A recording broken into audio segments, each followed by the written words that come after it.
Olá, segundo ano, tudo bem com vocês? Professor Wesley aqui de Biologia.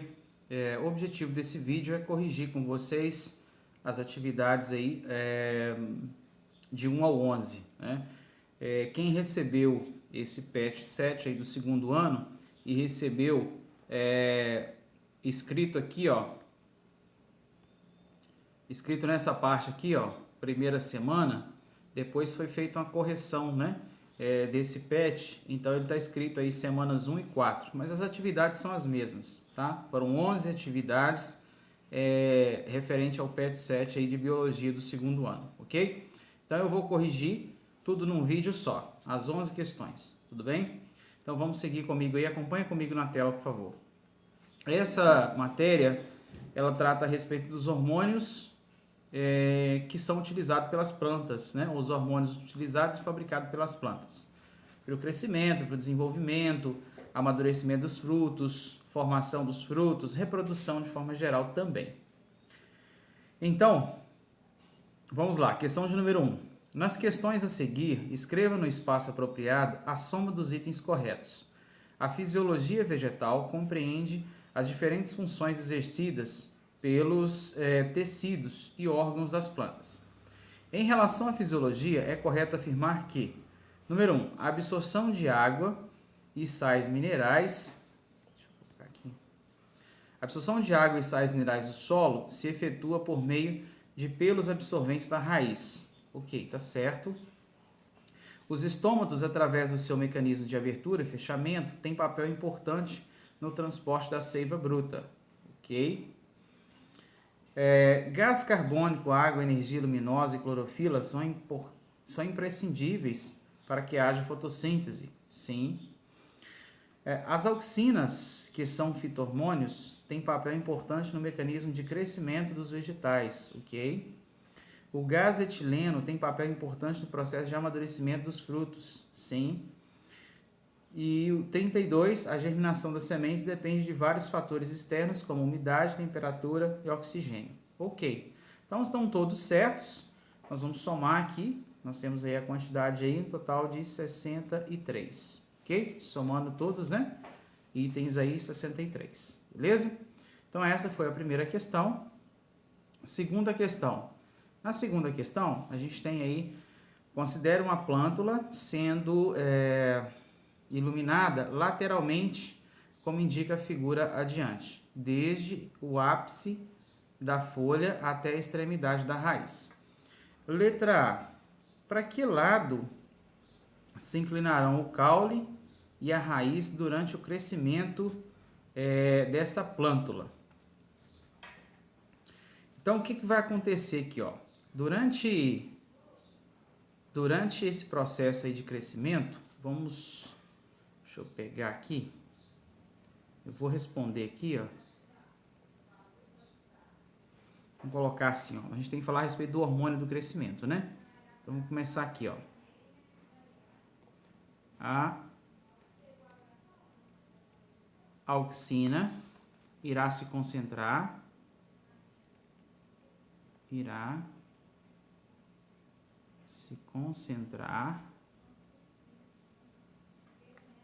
na face não iluminada,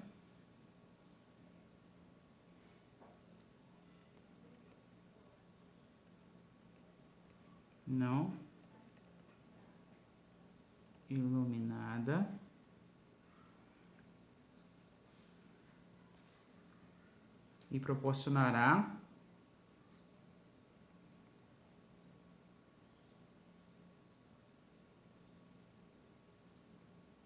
Então, a auxina irá se concentrar na face não iluminada e proporcionará o crescimento desigual das faces.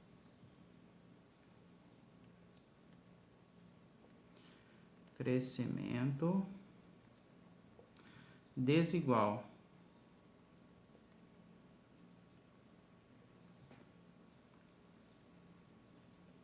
das faces.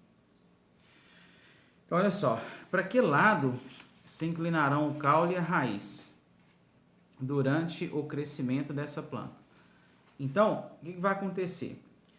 A tendência, né, da auxina, que é o hormônio do crescimento, ele vai acumular na face não iluminada e vai estimular o crescimento dessa planta. Então, a tendência tanto da raiz quanto da... vai proporcionar o crescimento desigual. Então, a tendência dessa planta, tanto da raiz quanto do caule, é um lado crescer mais do que o outro, ok?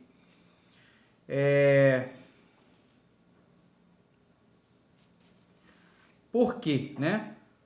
Na verdade, aqui já está explicado o porquê, né? A auxina irá se concentrar na face não iluminada e proporcionará o crescimento desigual das faces. Por quê? Porque o hormônio ele vai concentrar mais de um lado do que do outro, ok?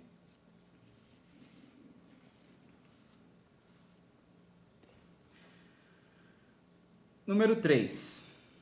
Na questão de número 3,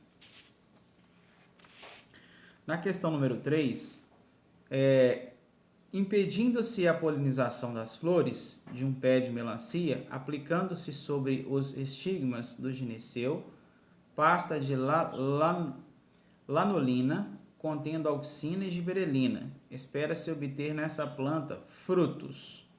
Neste caso aí, os frutos vão ser de tamanho normal, porém não vão ter sementes. Por quê?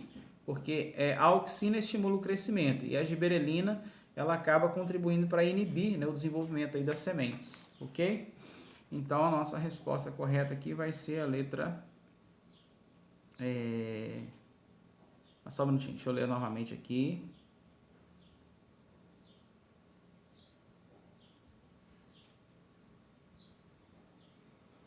Lanolina de tamanho normal com sementes triploides. Ah, não.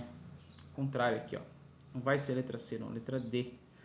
Então, o tamanho do fruto vai ser normal com sementes triploides. Sementes com uma concentração de material genético um pouco maior do que um fruto normal. Ok? Questão de número 4. Na questão de número 4, é uma questão aberta. Então, ó, o etileno é um hormônio vegetal gasoso e incolor produzido nas folhas dos tecidos em fase de envelhecimento e nos frutos, onde determina o seu amadurecimento e sua queda. Que relação pode ser feita entre a ação do etileno e o hábito bastante comum de se embrulhar em jornal os frutos verdes retirados precocemente para que amadureçam mais rapidamente? O que acontece? Quando se embrulha um fruto no jornal, o fruto libera o etileno. O etileno fica acumulado ali entre o jornal e o fruto e vai estimular outras células a produzir mais etileno, fazendo com que o fruto amadureça mais rápido. Então, vamos colocar aqui. Eu vou fazer essa resposta aqui. Ó. Vamos fazer ela aqui.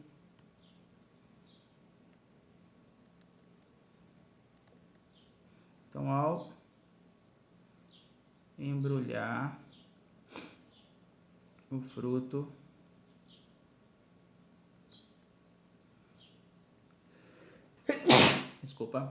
no jornal, ao embrulhar o fruto no jornal, o etileno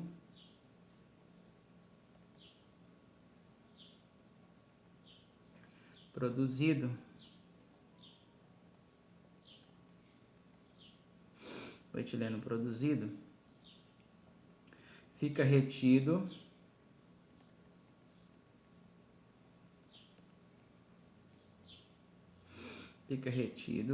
e estimula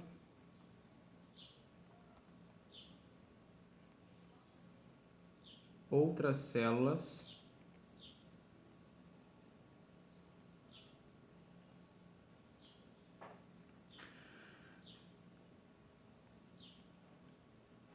a produzir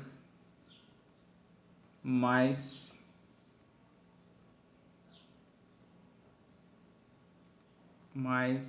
etileno, ok? Então, ó, ao embrulhar o fruto no jornal, o etileno produzido fica retido e estimula outras células a produzir mais etileno, Aí com isso o fruto amadurece. Número 5. Questão de número 5. Bom.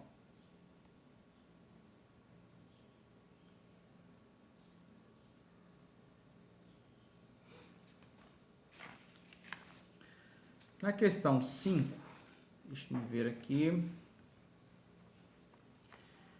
Os tropismos observados em plantas superiores são crescimentos induzidos por hormônios vegetais direcionados por influência do ambiente. A curvatura do caule em direção à luz e da raiz em direção ao solo são exemplos típicos de fototropismo e geotropismo positivos, respectivamente. Tais movimentos ocorrem em decorrência da concentração diferencial de fito-hormônios nas diferentes estruturas da planta. Altas taxas desse fito-hormônio, por exemplo, aí vem para completar, né? Então é completando aí o texto. É a auxina, que é o hormônio principal aí do crescimento. Então, nossa resposta seria a letra B. Então veja bem, ó, diferencial de fito-hormônios como a auxina nas diferentes estruturas da planta.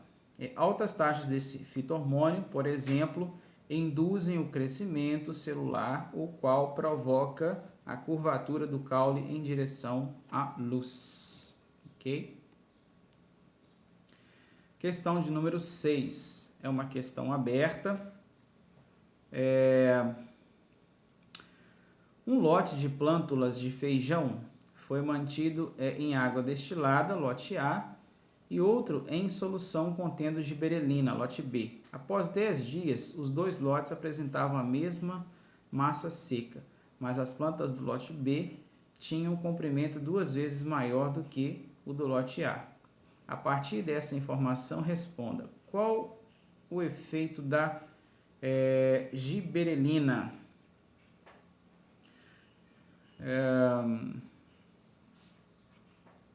A giberelina, ela é responsável por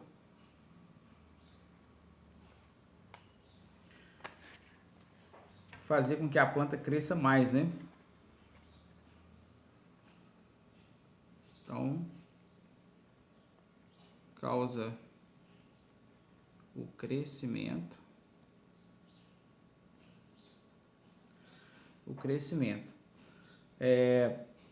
Por meio de alongamento e multiplicação das células.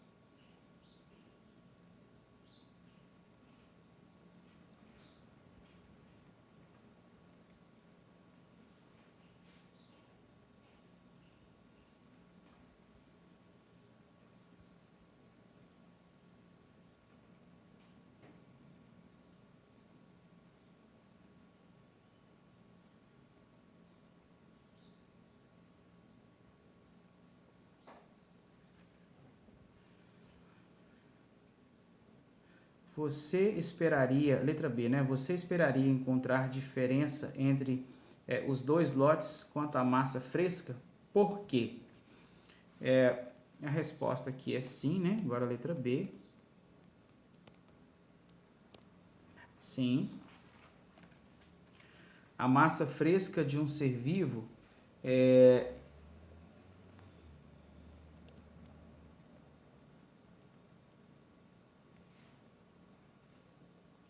a massa fresca de um ser vivo leva em consideração a água que este possui.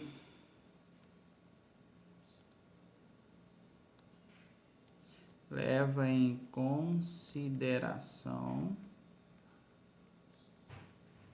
a água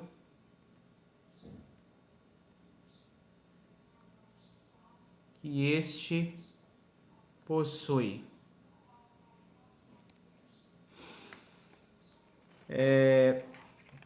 Como as plantas do lote 8, elas são maiores,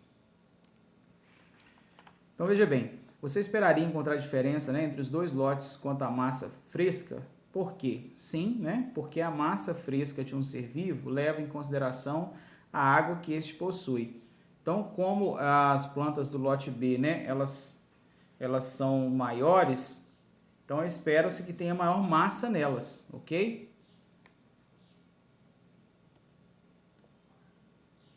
Número 7.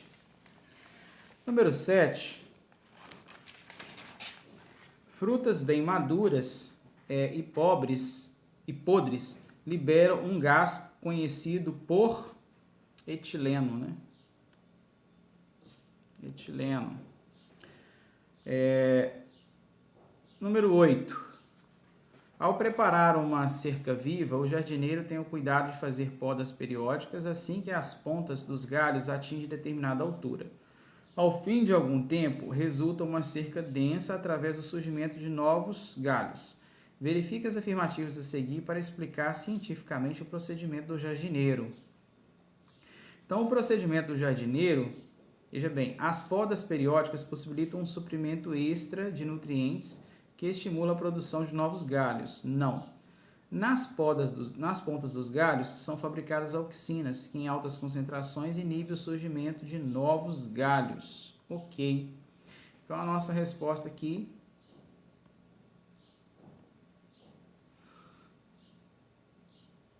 letra B. Número 9. Considere as afirmativas abaixo e assinale a alternativa correta. O ácido indolilacético nem sempre estimula o crescimento vegetal, podendo também inibi-lo, dependendo da sua concentração onde atua. Ok. Citocina é um nome geralmente dado a certas substâncias naturais ou sintéticas que nos vegetais estimulam divisões celulares. Ok. Os efeitos mais marcantes da ação do etileno nos vegetais refere-se à quebra de dormência das sementes. Não. Esse efeito faz a queda da folha e dos frutos, ok? Então, a resposta correta aqui é 1 e 2. Então, letra D. Ok? Número 10. Hormônios vegetais controlam o crescimento de plantas, além de promover a divisão, o alongamento e diferenciação das células e amadurecimento dos frutos. Assinale a alternativa que relaciona o hormônio à sua respectiva função. Ácido abscíssico estimula a divisão celular e desenvolvimento de gemas laterais. Não. Auxina estimula o crescimento das folhas, a floração das plantas em geral. Também não. Etileno está ligado à queda das folhas, ok, e ao amadurecimento dos frutos. Então, essa é a resposta. Letra C. Número 11 e última questão. No outono, constata-se diminuição das folhas de determinadas plantas, causando produção de uma substância gasosa denominada, que é o etileno, né? O que leva ao fenômeno mostrado. Então, crescimento e amadurecimento. Letra E. Bom, finalizamos aí, então, o PET 7 do segundo ano de Biologia. Beleza, pessoal? Até mais, até o próximo vídeo aí.